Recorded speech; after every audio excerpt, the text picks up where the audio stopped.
Assalamu alaikum wa rahmatullahi wa barakatuhu. Bienvenue à tous dans cette nouvelle série consacrée à l'explication des célèbres vers de la poésie arabe. Et comme on le sait tous, hein, la poésie arabe, avec sa richesse linguistique, est l'une des plus anciennes et des plus influentes traditions littéraires au monde. Et elle a su traverser les âges depuis l'époque pré-islamique jusqu'à l'époque moderne, euh, tout en laissant une empreinte indélébile sur la culture et la littérature mondiale. Et dans cette série, nous allons plonger ensemble dans l'univers fascinant des poètes arabes, aussi bien classiques que contemporains. Euh, nous allons découvrir ensemble les subtilités de leurs vers, l'élégance de leur langage et la profondeur de leurs pensées, Inch'Allah. Et aujourd'hui, le poème que j'aimerais vous partager est celui de l'imam Shafi'i. On avait déjà étudié ensemble un poème de l'imam Shafi'i et ceci est un deuxième poème. Et comme on avait dit, l'imam Shafi'i, en plus d'être un grand savant, un jurisconsulte, il était également un érudit dans la science de la poésie. Oui. Et dans ses vers, hein, l'imam Shafi'i, qu'Allah lui fasse miséricorde, il va nous montrer l'importance de la crainte d'Allah, l'importance de la piété et l'importance de placer sa confiance en Allah subhanahu wa ta'ala. Le fait de se préparer pour au-delà, tout en soulignant la fragilité de cette vie terrestre et l'inévitabilité de la mort. Parce que la mort, c'est quelque chose, c'est une réalité. Comme on l'a dit dans le poème de Abu el-Atahiya, la mort viendra sans doute. S'il nous reste des jours, des nuits, faut vivre. Parce que comme j'avais partagé le hadith du prophète sallallahu alayhi wa sallam, lorsque Jibril alayhi salam lui a dit, Ya Mohammed, ish mashit, vis comme tu veux, fa innaka maït. Tu vas certes mourir un jour. Profite de cette vie. Le prophète alayhi salatu wa sallam, il nous dit, Irtani khamsa qabla khams. Il dit profiter de 5 choses avant 5 autres choses. Et parmi ces choses-là, le fait de profiter de la vie avant la mort, de profiter de la santé avant la maladie, de la jeunesse avant la vieillesse, de, de la richesse avant la pauvreté, et tout ça. Et dans ce poème, l'imam Shafi'i, il dit Alayka bittaqwallah in kunta ghafilan. Alayka bittaqwallahi in kunta ghafilan. Il dit, et la crainte d'Allah subhanahu wa ta'ala, si tu étais un insouciant, si tu étais un négligent, si tu faisais partie de ceux qui se soucient peu du jugement dernier ou qui se soucient peu de la mort. Et Allah subhanahu wa ta'ala, dans le même verset du Coran, il nous enjoint à le craindre. Il dit, Ya ayyuhalladhina amanu taqullah, Ya ayyuhalladhina amanu taqullah, Ya ayyuhan nas taqu rabbakum. Dans beaucoup de versets, il nous dit cela. Ô vous les hommes, craignez Allah. Ô vous qui avez cru, craignez Allah. Ô vous qui avez cru, craignez votre Seigneur, il a acquéré. Et dans la sourate al-Baqarah, il dit وَتَزَوَّدُوا فَإِنَّ خَيْرَ الزَّادِ التَّقْوَى. Il dit et prenez vos provisions, mais la meilleure des provisions est la piété, التقوى. وَتَقُونِي يَا أُولِي الْأَلْبَابِ. Et craignez-moi, ô vous qui êtes doués d'intelligence. C'est en ce sens-là que l'imam Shafi'i nous exhorte à craindre Allah. Si on faisait partie des insouciants, il est grand temps de revenir vers Allah subhanahu wa ta'ala. Et Allah, dans la sourate Al-Anbiya, il nous dit اقترب للناس حسابهم وهم في غفلة معرضون. Il dit l'échéance du règlement de leur compte approche pour les hommes, alors que ceux-ci sont dans une insouciance, ils sont distraits, ils se détournent de leur jugement à cause de leur attachement à ce bas monde-là. Et là, il dit, l'imam Shafi'i, il dit, يأتيك بأرزاق من حيث لا تدري. Il dit, Allah subhanahu wa ta'ala, il va vous apporter des provisions où vous ne vous attendez même pas. Il t'apportera des problèmes d'où tu ne t'y attends pas. Et il y a une parole d'Allah subhanahu wa ta'ala dans le Coran où il promet de pouvoir aux besoins de ceux qui le craignent, yani de ses pieux serviteurs. Il dit وَمَنْ يَتَّقِ اللَّهَ يَجْعَلْ لَهُ مَخْرَجًا. Il dit et quiconque craint Allah, il lui donnera une issue favorable. Et il dit وَيَرْزُقْهُ مِنْ حَيْثُ لَا يَحْتَسِبُ. Et il lui accordera ses dons par des moyens sur lesquels il ne comptait même pas. Où tu t'attends pas, Allah subhanahu wa ta'ala, il va t'envoyer yani, ta subsistance. Et il continue en disant وَمَنْ يَتَوَكَّلْ عَلَى اللَّهِ فَهُوَ حَسْبُهُ. Il dit et quiconque place sa confiance en Allah, Allah, il lui suffit. Et inna Allah balighu amrihi. Il dit Allah, il atteint ce qu'il se propose. قَدْ جَعَلَ اللَّهُ لِكُلِّ شَيْءٍ قَدْرًا. Il dit Allah, il a assigné une mesure à toute chose. À toute chose, il a assigné une mesure. Et l'imam Shafi'i, il dit فَكَيْفَ تَخَافُ الْفَقْرَ وَاللَّهُ رَازِقٌ. Il y a une réussite. فَكَيْفَ تَخَافُ الْفَقْرَ وَاللَّهُ رَازِقٌ. Il dit comment est-ce que tu peux craindre la pauvreté alors que Allah subhanahu wa ta'ala, c'est lui qui est le razaq, yani c'est lui qui est le pourvoyeur. Et il y a un athar de Abu Hazim, قيل لأبي آذم إنك لمسكين فقال كيف أكون مسكينا ومولاي له ما في السماوات وما في الأرض وما بينهما وما تحت الثرى. Il a été dit à Abu Hazim, oh toi, tu n'es qu'un pauvre type, tu es un miskin. Il dit, comment est-ce que je peux être miskin pendant que mon maître, yani, mon Seigneur, celui que j'adore, c'est lui qui possède les cieux et la terre, et ce qui se trouve entre ces deux-là, entre les cieux et la terre, et ce qui se trouve dans les profondeurs de la terre. Comment est-ce que je peux être pauvre pendant que celui que j'adore, il possède tout ça? Et pour dire, comment est-ce qu'on peut craindre Allah pendant que c'est lui qui est Razaq? Et d'un autre hasard, j'ai un peu oublié les références, il était dit, il y avait un serviteur qui s'appelait Abdul Rani, c'est-à-dire le serviteur de celui qui est riche. Et on le traitait de pauvre. Il dit, non, non, non, je ne suis pas pauvre, je m'appelle Abdul Rani. Il dit, فَكَيْفَ تَخَافُ الْفَقْرَ وَاللَّهُ رَازِقٌ فَقَدْ رَزَقَ الطَّيْرَ وَحُوتَ فِي الْبَحْرِ. Et il dit, comment tu peux craindre la pauvreté pendant que Allah est le pourvoyeur? Il nourrit l'oiseau, et toir, ou al-hout, et le poisson, fil bahr, dans la mer. C'est lui qui nourrit l'oiseau et le poisson dans la mer. Et le prophète alayhi salatu wa salam, il dit لو أنكم تتوكلون على الله حق توكله لرزقكم كما يرزق الطير.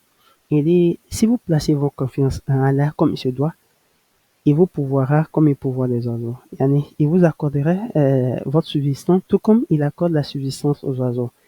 Il dit, tardu khimasan wa taruhu bitana. Les oiseaux, ils partent le matin, le ventre vide. Ils quittent leur nid tôt le matin, l'estomac vide. Et ils reviennent le soir, ils rentrent le soir, le ventre plein. Yani, ils rentrent le soir, rassasiés. Donc c'est Allah qui leur accorde cette subsistance-là. Et l'imam Shafi'i dit وَمَنْ ظَنَّ أَنَّ الرِّزْقَ يَأْتِي بِقُوَّةٍ مَا أَكَلَ عَصْفُورٌ شَيْئًا مَعَ نَصِرِهِ. Il dit celui qui pense que la subsistance vient par la force. Biquwa, celui qui pense que la subsistance s'obtient par la force. L'oisillon, el-osfor, l'oisillon, ma akala osfor shay'an ma'a nasiri. L'oisillon, il n'aurait rien mangé en présence de l'aigle. Pendant que l'aigle là, ce petit oiseau là, il n'aurait rien mangé en présence de, de l'aigle. Et il y a une parole d'Allah subhanahu wa ta'ala, toujours dans le Coran, où elle a dit كأن كأن كأي من دابة لا تحمل رزقها. Il dit, il n'y a que des bêtes qui ne se chargent point de leur propre nourriture. Et combien d'animaux ne portent pas en eux-mêmes leur propre subsistance? Allahu yarzuquha wa iyyakum. Allah, c'est lui qui les nourrit ainsi que vous. Wa huwa sami'ul alim. Et c'est lui l'audient et l'omniscient. Et cela montre que la subsistance n'est pas déterminée par la force ou par la capacité humaine, mais que à la volonté d'Allah subhanahu wa ta'ala. C'est pas parce que tu es fort que tu auras forcément de quoi manger. C'est pas parce que tu es intelligent que tu auras forcément un, un emploi bien rémunéré. Et cette subsistance-là provient du décret d'Allah, provient de la volonté d'Allah subhanahu wa ta'ala. Donc, l'imam il dit وَمَنْ ظَنَّ أَنَّ الرِّزْقَ يَأْتِي بِقُوَّةٍ مَا أَكَلَ أَصُورُ شَيْئًا مَا نَفْرِ.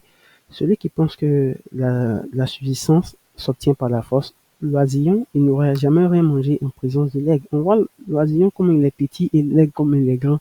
Est-ce que ces deux-là pourraient manger dans le même milieu? Là, euh, l'imam il nous dit تَظُلُّ عَنِ الدُّنْيَا فَإِنَّكَ لَا تَدْرِي إِذَا جَنَّ عَلَيْكَ اللَّيْلُ هَلْ تَعِيشُ إِلَى الْفَجْرِ. Il dit détache-toi de ce bas monde-là. Détache-toi, tazulu an dunya. Détache-toi de ce bas monde. Le détachement, comme on l'a dit, c'est pas le fait de ne pas obtenir une voiture, de ne pas obtenir de maison, de ne pas se marier. Là, c'est d'obtenir ces choses-là tout en étant conscient que ces choses-là sont éphémères. Comme le prophète alayhi salatu wa sallam a dit, et kun fi dunya ke innaka gharib aw abir sabil. Vis dans ce bas monde-là comme si tu étais un étranger ou encore un voyageur. T'es pas ici pour louer domicile. T'es que de passage. Donc ces choses-là, la voiture, la maison, ce sont des moyens pour te permettre de vivre. Mais ces choses-là doivent pas rythmer ton quotidien. Tu dois pas te dire si j'ai pas de voiture, euh, ma vie n'est rien. Si j'ai pas de maison, ma vie n'aura pas de sens. Il a acquéré. Donc tazulu ani dunya fa innaka la tadri idha janna alayka al-laylu hal ta'ishu ila al-fajr. Si la nuit tombe sur toi, si la nuit te couvre, est-ce que tu vivras jusqu'à l'aube? Est-ce que tu vas vivre jusqu'à l'heure de Fajr? Parce que tu ne sais pas. Fa innaka la tadri. Tu ne sais pas euh, si tu vas vivre. Allez, une personne, par exemple, qui a pour projet de voyager et qui a reçu son visa, tout, et il a rempli toutes les procédures et puis peut-être dans une semaine, il doit voyager. Quelle est sa motivation dans son école? Il n'a aucune motivation parce qu'il sait qu'il doit partir. De même, nous, comme on sait qu'on doit partir, notre manière de vivre dans ce bas monde-là doit avoir pour essence le fait de partir. Si j'ai mon visa aujourd'hui pour aller dans un pays étranger, comment est-ce que je vais vivre? Est-ce que je vais prendre des risques? Comme me disait un frère, tu signes un gros contrat, par exemple, en Europe pour aller jouer au football, et puis tes amis t'invitent sur un terrain de Maracana. Regarde comment tu vas jouer. Tu vas jouer avec une certaine prudence. De même, nous, on sait pas, on sait qu'on va quitter ce bas monde-là. Dans notre manière de vivre, on doit faire tazulu an dunya. On doit se détacher de ce bas monde-là parce qu'on ne sait pas si euh, demain on va se réveiller. Ok? Donc, faut préparer ses provisions comme on a dit. Et la meilleure des provisions, c'est le fait de craindre Allah subhanahu wa ta'ala. Et, et Allah, il nous rappelle constamment l'incertitude de cette vie-là. Il nous rappelle l'éphémérité de ce bas monde-là et l'importance de se préparer pour l'au-delà. Il dit à la fin de la sourate Luqman, وَمَا تَدْرِ نَفْسٌ مَاذَا تَكْسِبُ غَدًا. Il dit, nul ne sait ce qu'il naquera demain. وَمَا تَدْرِ نَفْسٌ بِأَيِّ أَرْضٍ تَمُوتُ. Et personne ne sait dans quelle terre il mourra. Nul ne sait ce qu'il acquérera demain, ce qu'il va avoir demain. Et nul ne sait dans quelle terre il mourra. Tu peux aller pour un voyage d'affaires et que tu vas mourir là-bas. Allah musta'an. Et l'imam continue en disant فَكَمْ مِنْ صَحِيحٍ مَاتَ مِنْ غَيْرِ عِلَّةٍ وَكَمْ مِنْ سَقِيمٍ عَاشَ حِينَ مِنْ دَارٍ. Il dit combien de personnes en bonne santé sont mortes sans maladie, sans mal apparent. Min ghayri illatin. Il n'était pas malade, hein. Il allait se coucher et puis il est décédé. وَكَمْ مِنْ سَقِيمٍ عَاشَ حِينَ مِنْ دَارٍ. Et combien de malades ont vécu pendant longtemps, pendant le temps d'une éternité. Donc, la mort, c'est quelque chose d'inévitable. Et la mort peut survenir à tout moment. Et indépendamment de notre état de santé, il y a des gens qui sont bien portants. bien portants, hein, qui rendent l'âme. D'autres, par contre, qui sont malades, ils vont faire 30 ans, 40 ans dans la maladie avant de mourir. Et, et là, il nous dit, يا أيها الذين آمنوا لا تؤلكم أموالكم ولا أولادكم عن ذكر الله ومن يفعل ذلك فأولئك هم الخاسرون. Il est vous qui avez cru que ni vos biens ni vos enfants ne vous distraient du rappel d'Allah. Et quiconque fait cela, alors celui-là, ceux qui feront cela, ils sont du nombre des perdants. C'est-à-dire quoi? Faut pas on va se laisser tromper par Dunya, se dit je suis bien portant, j'ai encore du temps à vivre. Il y a des gens qui sont bien portants, mais sans maladie, qui vont se coucher sans se réveiller. Et on ne doit pas être trompé, non, je suis encore jeune, j'ai du temps à vivre, comme on va le voir un peu plus bas. Et des وكم من فتى أمسى وأصبح ضاحكا وأكفانه في غيب تنسج وهو لا يدري. Et des combien de jeunes se sont réveillés et puis se sont couchés tout en riant. Ils ont passé la journée, ils ont passé la nuit dans le sourire, tout en ayant heureux et tout en soyant heureux. وأكفانه في الغيب تنسج وهو لا يدري. Et leur linceul se tissait dans l'invisible sans qu'ils ne sachent. À leur insu, ils étaient en train de tisser Tonsadio. Ils étaient en train de tisser leur linceul. Comme il y a un poste que j'avais vu, il dit le bois qui servira à la fabrication du cercueil qui va te transporter là est en train d'être scié à la menuiserie, mais toi tu ne le sais pas. Soyons prudents dans notre manière de vivre dans ce bas monde-là. Ça, c'est une version du poème que j'avais reçu. J'ai lu une autre version. Je sais pas si c'est authentique, mais il y avait deux vers qui s'étaient ajoutés où l'imam me disait وَكَمْ مِنْ سُرَارٍ يُرْتَجَى طُولَ عُمُرِهِمْ وَقَدْ أُدْخِلَتْ أَجْسَامُهُمْ ظُلْمَةَ الْقَبْرِ. Il dit combien de petits enfants dont la longévité était espérée. وَكَمْ مِنْ سُرَارٍ. Combien de petits enfants dont la longévité était espérée, la longue vie était espérée, ont été enterrés dans l'obscurité de la nuit. Fais un tour au cimetière, tu verras. Souvent, tu trouves, 2019, 2022. La personne a quel âge? 3 ans. On croyait que c'était les vieillards qui mouraient. Ah, au cimetière, il y a aussi il y a des jeunes, il y a des enfants qui meurent.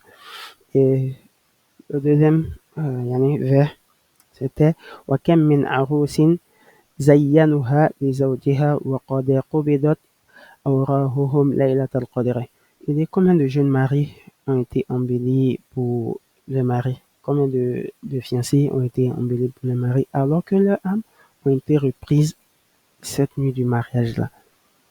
Voilà, l'instabilité de cette vie-là, le côté éphémère de cette vie-là, c'est ce que l'imam Shafi'i veut nous partager ici. Il dit فَمَنْ عَاشَ أَلْفًا وَأَلْفَيْنِ. Il dit celui qui aura vécu 1000 ou 2001, فَلَا بُدَّ مِنْ يَوْمٍ يَصِيرُ إِلَى الْقَبْرِ. Il dit il arrivera un jour où il devra se rendre inévitablement dans la tombe. Ceci souligne que peu importe la durée de notre vie, peu importe la durée de la vie d'une personne, cette vie-là finira par se terminer. Si tu veux vivre 300 ans, 400 années, un jour, فَلَا بُدَّ مِنْ يَوْمٍ يَصِيرُ إِلَى الْقَبْرِ. Un jour, tu seras amené à aller vers la tombe. Et Allah subhanahu wa ta'ala, c'est une promesse qu'il fait. Il dit وَمَا جَعَلْنَا لِلْبَشَرِ مِنْ قَبْلِكَ الْخُلْدَ. Il dit nous n'avons accordé l'immortalité à aucun être humain avant toi, s'adressant au prophète sallallahu alayhi wa sallam. Il dit فَإِنْ مِئْتَ فَهُمُ الْخَالِدُونَ. Il dit si donc tu meurs, est-ce que eux ils seront éternels? Il termine en disant كُلُّ نَفْسٍ ذَائِقَةُ الْمَوْتِ. Toute âme doit goûter à la mort. Toute âme goûtera à la mort. وَنَبْلُوكُمْ بِشَرٍّ وَخَيْرٍ فِتْنَةً وَإِلَيْنَا تُرْجَعُونَ. Et nous vous éprouverons par le mal et par le bien, à titre de tentation et c'est à nous que vous serez ramenés. Et ces vers-là, c'est de nous permettre de méditer sur la mort, comme le prophète sallallahu alayhi wa sallam dit, Akthiru zikra hadhimil ladhat. Il dit, souvenez-vous souvent de la démolisseuse des plaisirs, de celle qui met fin au plaisir, yani el-maut, c'est-à-dire la mort. Et le fait de mentionner régulièrement la mort nous amène à n'accorder que peu d'importance à cette vie d'ici-là, comme Allah subhanahu wa ta'ala dit dans plusieurs versets, la vie de l'au-delà est encore mieux que cette vie d'ici-bas là. Oui. Bon, c'était un peu ce que l'imam cherchait à faire. Et il voulait nous partager dans ces vers de poème là. Et Inch'Allah, ça n'accora.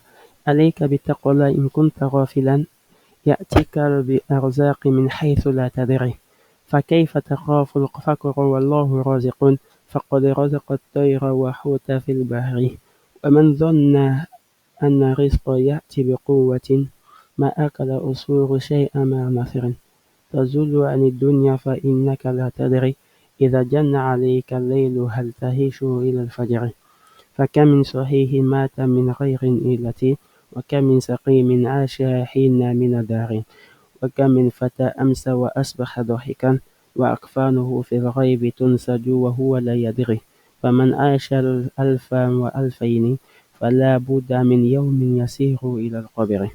Et, c'est la fin de l'explication de ces vers-là. Et souhaitons qu'Allah nous accorde une bonne fin et qu'il nous pardonne tous nos manquements. Qu'Allah subhanahu wa ta'ala fasse miséricorde à ceux qui nous ont dévancés et qu'il nous fasse nous aussi miséricorde le jour où on va les rejoindre, Inch'Allah. Qui nous accorde une belle part dans ce bas monde-là et aussi dans l'au-delà. Assalamu alaikum wa rahmatullahi wa barakatuhu.